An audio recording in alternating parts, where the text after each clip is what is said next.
அன்பான மக்களே, நம்மளோட மகாநதி சீரியலில் வந்துட்டு காவேரி வந்து விஜய்க்காக நம்ம ரிஸ்க் எடுத்து போகணும் அப்படின்னு முடிவு பண்ணி போகிறாங்க இல்லையா.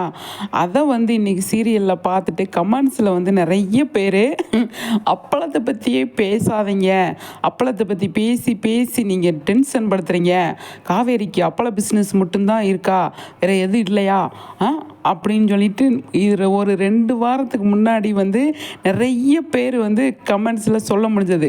எனக்கு தெரிஞ்சு பாரி சாருக்கிட்டே கூட சண்டை போட்டாங்க. அப்பளம் எப்போ பாரு காவேரி அப்பள பிஸ்னஸ் பற்றியே அப்பளத்து மேலே கான்சன்ட்ரேஷன் பண்ணிகிட்டு இருக்காங்க அப்படிங்கிற மாதிரி. ஆனால் இன்றைக்கி ஒரு அழகான கமெண்ட் பார்த்தேங்க. என்னன்னு சொல்லி பார்த்தீங்க அப்படின்னா, இந்த அப்பள பிஸ்னஸ் கூட வந்து காவேரிக்கு ஹெல்ப்ஃபுல்லாக இருக்குது, அப்பளம் வந்து விகாவுக்கு வந்து அவ்வளோ ஹெல்ப் பண்ணுது அப்படிங்கிறத வந்து அழகாக வந்து சொல்லியிருந்தாங்க. சூப்பரில் அப்படி பேசினவங்க இப்போ வந்து இப்போ காவேரி வந்து அப்பள பிஸ்னஸ் அப்பளத்தை வச்சு தானே போய் சொல்லிட்டு கும்படி பூண்டிக்கு போகிறேன்னு சொல்லிட்டு விஜயை பார்க்க போகிறாங்க. அதை வந்து அவங்க வந்து சொல்லியிருக்காங்க. பார்க்குறதுக்கு அவ்வளோ செம்மையாக இருந்துச்சுங்க. இது சூப்பராக இருக்கே அப்படிங்கிற மாதிரி எனக்கு தோணுச்சு.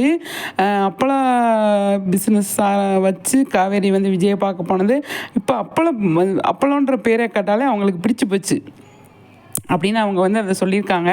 எனக்கு அப்பளம் இப்போ ரொம்ப பிடிக்குதுங்க எனக்கு அப்படின்னு, அப்பளம் சாப்பிட்றதுக்கு எனக்கு இப்போல்லாம் ரொம்ப பிடிக்குது அப்படின்ற மாதிரி வந்து கமெண்ட்ஸில் எப்படியெல்லாம் யோசிக்கிறாங்க பாருங்களேன். நம்ம மக்கள் வந்து பயங்கரமாக இருக்காங்கங்க. அந்தளவுக்கு ஒரு மைண்டை செட் பண்ணி சூப்பராக வந்து சீரியல் பார்க்குறாங்க அப்படிங்கிறதான்.